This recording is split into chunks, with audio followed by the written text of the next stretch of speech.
Уважаема госпожо Лосе, уважаеми господин Домбровскис, уважаеми господин Донахил, уважаеми господин Дегиндус, уважаеми дами и господа! Днешният ден е исторически за България. Днес България постигна една своя стратегическа цел, а именно членството си в еврозоната. Този успех е резултат от дългогодишната и упорита работа на страната ни. Точно преди 5 години правителството на България с министър-председател Бойко Борисов и финансов министър Владислав Горанов направиха възможно България да бъде член на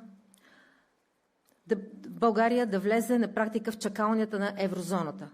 Без тази стъпка, без тази решителна стъпка, днешният успех би бил невъзможен. Членството ни в еврозоната е предпоставка за икономическа и финансова стабилност на страната.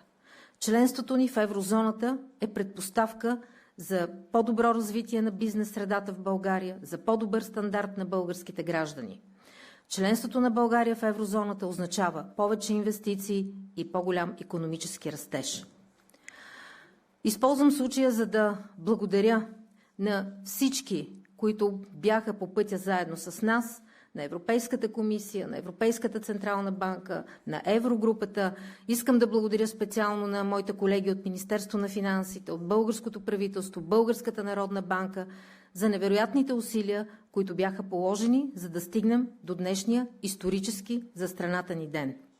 Благодаря още веднъж от сърце. България, както винаги досега, ще бъде стожер по отношение на фискалната дисциплина. Искам да ви уверя в това. Ще направим всичко възможно, за да оправдаем доверието и подкрепата. Благодаря ви от сърце.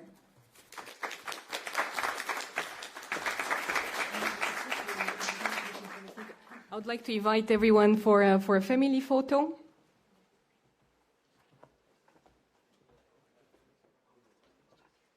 I'll put this in your hands.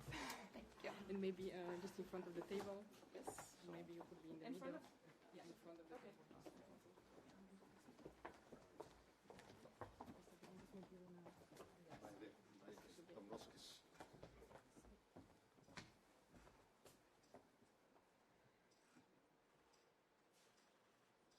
And we also have a few Bulgarian coins.